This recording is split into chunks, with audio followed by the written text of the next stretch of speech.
funny. You want to jump in with them? Thank you, though.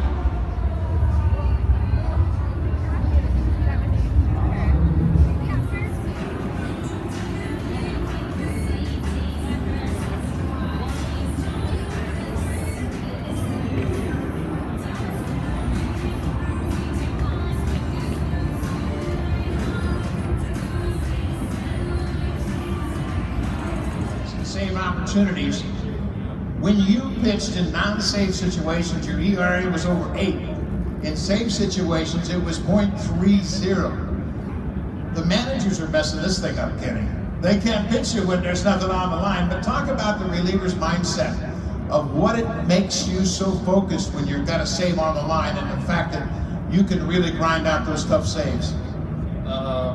That's probably the biggest struggle for me so far. I've really worked this off season, my mentality game. I don't know, it's just one of those things when you're bred into that role, and that's the only role you expect to be in, but there will be at times where you're not going to be in that role because you need to get the work in, or whatever the reason may be, and that's the thing I need to do. I would say I probably wouldn't be focused enough. I'd have that mentality like, all right, we're winning by a ton, we're winning, let's just get this over with. They're just going to roll over for me because they give up. That's not the right mentality, and I went about it the complete wrong way. Culture shock for a teenager coming from Oakland to go to Medicine Hat. What was that adjustment like? Yeah, that was a big thrill coming down the streets with cows and horses. Yeah, I was shocked, if that's the word for that. But you know what? It happened to be the greatest thing that ever happened to me, Buck, because it was a place where the fans and the people were great. I mean, they were great. In fact, Elliot Wally reminds me of the time I was going around passing out cards saying, "Come to the game." So, yeah, it's kind of, I'm not the smartest kid in the world, but yeah, it was a great place to play. Freddie, what do you got to add? Fred's going to add something to this. Excuse me, Buck, but I want these fans to hear like one great classic story, okay? It's my rookie season, and I'm up to bat, right? Yeah. Mosley's on second base, and Jimmy Williams is our manager. And I want Lloyd to tell the rest of the story for them. Go ahead, Lloyd. Okay, fill us in now. You're at second base, Freddie's hitting, and Jimmy's the skipper. Yeah. So Fred is not. He's a rookie. He's not a good base runner. He's not none of that. Okay. So I'm on second base, and there's 2 outs. So if the Cardinals sit to get drawn out, and it's my fault. I'm faster than most people, so I'm jogging around second. I'm really running compared to him, right? But for me, I'm jogging. This knucklehead decides to go to third base. He gets thrown out at third base before I touch his home plate. Now wait a minute. Wait a second. I know you're gonna blame me. No, did Jimmy Williams blame you? Yeah, Jimmy Williams blamed me. And we had a big fight down the hallway. He sent me home, all because of this guy. I lost faster than you thought. I lost millions of dollars because of this guy. So why do you want to tell that story for? It's a dumb story. You see what I dealt with all my career? See, you had to deal with those guys. But he taught you a lot about how to play, right, Fred? Listen, I never spoke to Fred. This is my first time speaking to Fred in 30,000 years, okay? All the money I lost because of that. This is ridiculous. You guys had probably the best young outfield in all of baseball in those years. Yourself, George Bell, Jesse Barfield. How did it help you to have those guys compete with one another in the same outfield on a daily basis? Yeah. Well, you know, Georgie wasn't the smartest kid in the world. He really wasn't. Where's George? Yeah, it doesn't matter where George is at. And then you had Barfield on the other side, which he wasn't a brilliant guy either, okay? So you had me. You were, 17-year-old high school guy. So the only way it worked is that it was me. I was, hey, George, you go over here. And so it wasn't for me, we wouldn't have won those games. I agree with you. Yeah, that's great. Yeah. Thank you very much. The culture shock for a teenager coming from Oakland to go to Medicine Hat. What was that adjustment like? Yeah, that was a big thrill coming down the streets with cows and horses. Yeah, I was shocked, if that's the word for that. But you know what? It happened to be the greatest thing that ever happened to me, Buck, because it was a place to where the fans and the people were great. I mean, they were great. In fact, Elliot Wally reminds me of the time I was going around passing out cards saying, "Come to the game." So, yeah, it's kind of, you know, I'm not the smartest kid in the world, but yeah, it was a great place to play. Freddie, what do you got to add? Fred's going to add something to this. Excuse me, Buck, but I want these fans to hear like one great classic story, okay? It's my rookie season, and I'm up to bat, right? Yeah. Mosley's on second base, and Jimmy Williams is our manager. And I want Lloyd to tell the rest of the story for the. Go ahead, Lloyd. Okay, fill us in now. You're at second base, Freddie's hitting, and Jimmy's the skipper. Yeah. So, Fred is not. He's a rookie. He's not a good base runner. He's not none of that, okay?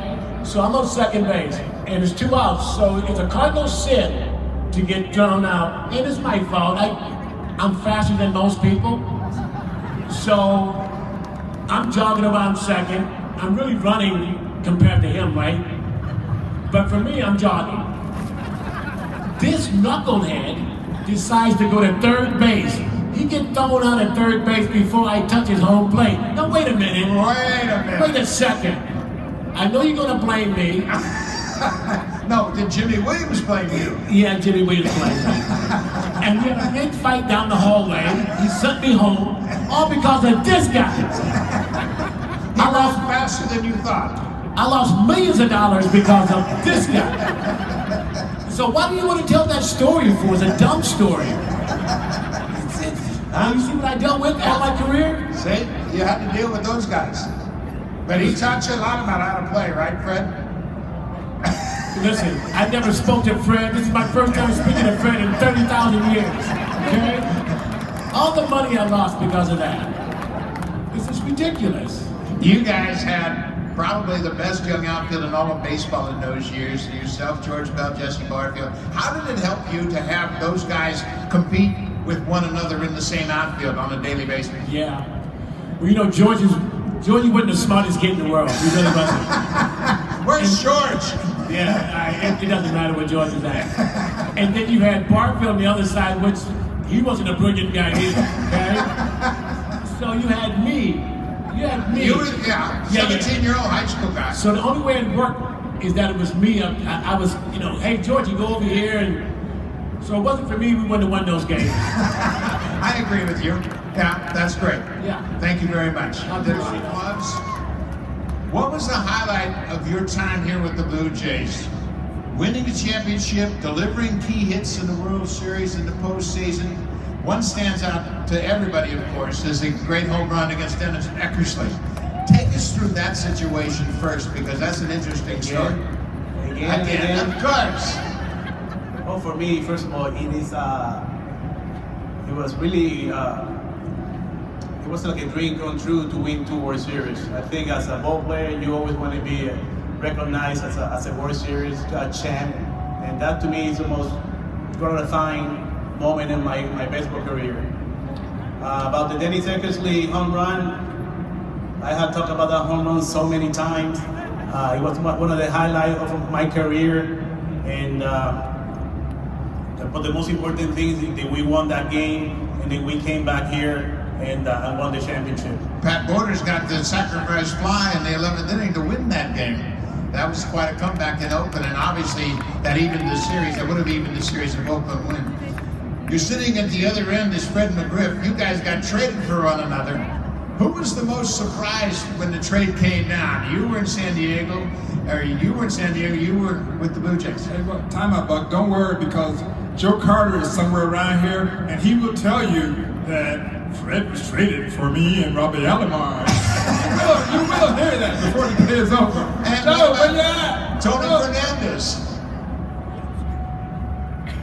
But at the time, you both had to be surprised. I mean, you thought you were going to be the first baseman here forever, I would think. No, because, Buck, you know, they had a young kid by the name of John Olerud, you know, and I knew Pat Gillick was tight with the dad, and he signed. So, you know, Buck, it was one of those things. One of those things that Someone like Todd Stoudemire or Jimmy Key, who catch with tweezers, actually. They make them look good. That was a great team, obviously, and you had the great results as well. Ken Giles, getting back to you a little bit now. When you look at the bullpens around the American League East, some of them have really been fortified. The Yankees just added another great arm. But talk about your bullpen and some of the guys down there, especially some of the younger guys that are going to complement you and get you in a ready, safe situation. Good job, buddy. 2 more categories to go. And the next one is Canadian music. All right, Canadian music. Come on, you hosers out there, see if you can help the guys out a little bit. So a guy who played for the Blue Jays and the Expos up against the guy who manages our team at the World Baseball Classic. So we've got as Canadian as you can get at the podium.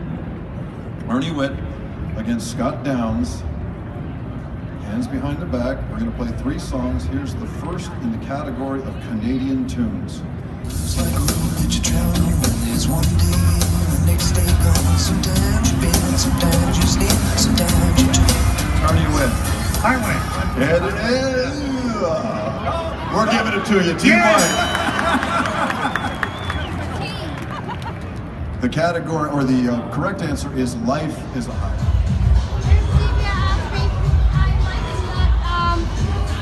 2019, dang it, snowed on you. I'm fine.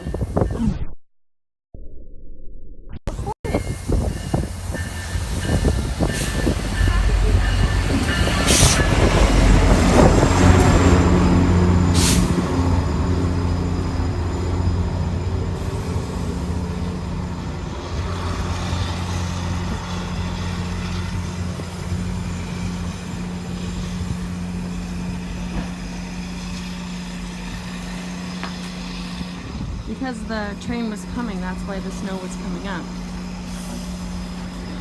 There, see? Okay, watch the platform. Elsa and Anna too, and Ola. Winter Wonderland. Put your bag on. Oh my God.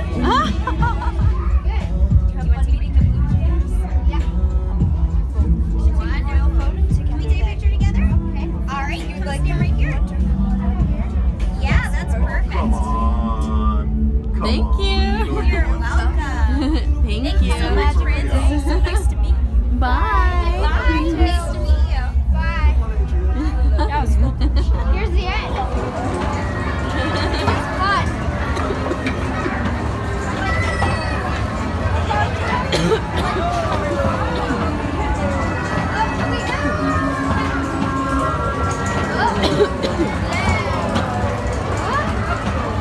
Somebody.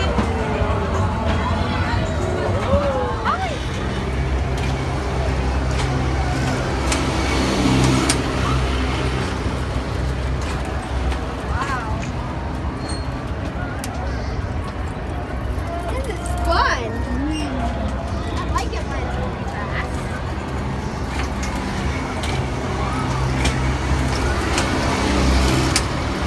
Going fast. Oh, wow. That guy wasn't joking about putting good coats on the seats. Look it.